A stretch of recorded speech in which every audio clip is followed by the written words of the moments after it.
Some 3 hours later. Well, tell me. Well, I just couldn't. I couldn't possibly tell you. It's... I'm part of it. I'm... Can't you see it? I'm trying. Oh, it's just like you're released or you're free. To share some of his insights and wisdom with you. He was an inspiration to us when he was here. He continues to inspire us, and when you hear his story, you won't believe what you're going to hear. Ladies and gentlemen, our brother, our friend, Eric Mazimpaka.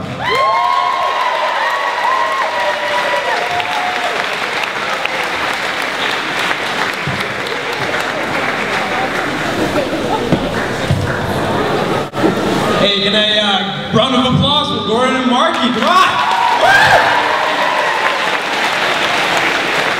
Yeah, it's an honor to be here and to be talking to students of Spectrum. While I was here, I had a lot of fun, I'm not gonna lie, and that's because of the support that I had from amazing teachers that all of you have here. I spent all last week wondering, you know, maybe I should write out a speech, you know, like, come up and make it sound like I know what I'm talking about, because half of this is way better. Spend half the time hoping that I could express what I've been trying to do for the last 3 years to you guys. And it's actually kind of started at Spectrum. And it actually has to do a lot with We Day and a dream. And I know it was hard to try to express something so grand in a short time. I have a lot of people telling me, hey, you need an elevator pitch. You need to be able to express what you're trying to do in a few words or less. And I've had a really hard time for the last 3 years trying to do that.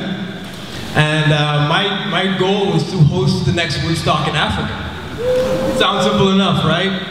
Well, when I first started, I was like, well, how do I express this and make sense of all of this? And how do I get people that are influential to be a part of something like this? And as an artist, I would paint certain musicians and I would go to their concerts and I would get them to sign it, and I would get everyone else who was around to get to sign it. So between Mos Def, Oprah, Kimani Marley, all these influential people that I had the opportunity to meet and try to express my goal of a Woodstock in Africa.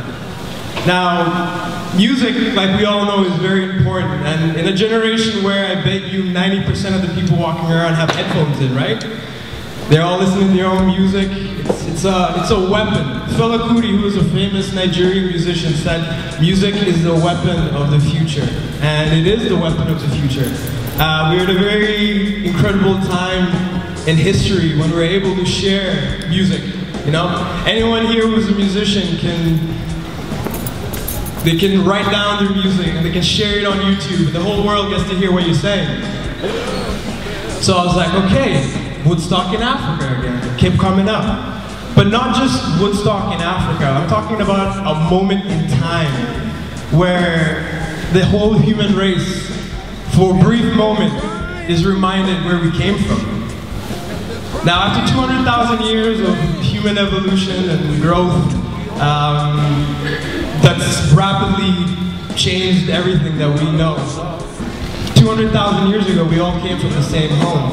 And if we went back, we could all be connected to the same source. There is no difference between me, there is no difference between you, there's no difference between anyone sitting in this room.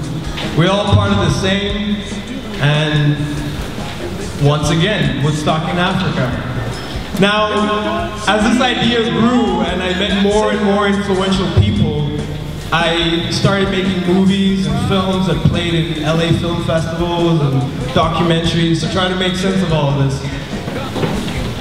And the next project that I'm working on is called Seed of Memory, where I'm collectively taking all these paintings from all these prolific people that I've met and running across Canada with them in hopes of connecting with people through art. And this is the step that we're taking before next year we go to Africa and we start creating this reunion, this family reunion. Like any good family reunion, you need a family to put it together, right? And so seed of memory. This Cross Canada run with all these paintings of prolific people and signings and all this just connection is the underlying bottom reason that I am here to talk to you about this. Now, not just a normal music fest. For anyone here, me growing up, I was a big Tupac fan. Anyone else here a Tupac fan? Anyone? Woo!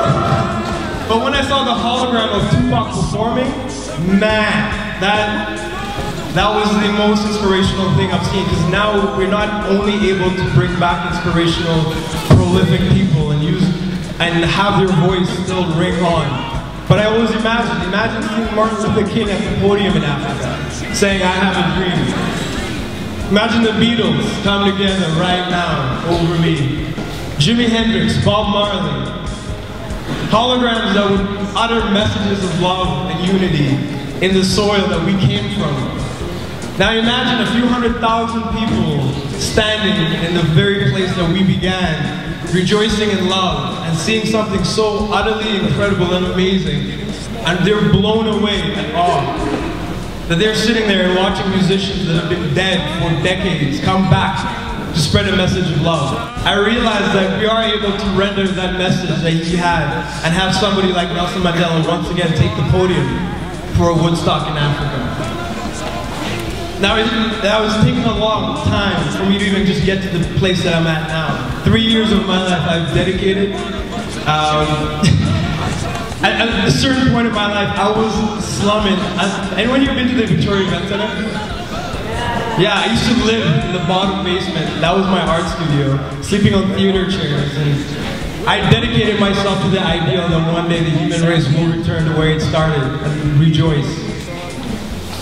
For anyone here who knows Deepak Chopra, he said that if 1% of the world was able to think positively, 1%, for one brief moment, think positively, that would utterly change the paradigm of everything.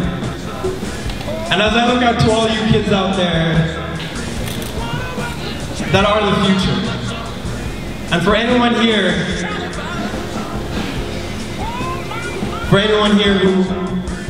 who truly is listening to what I'm saying, that we are the generation that can change everything.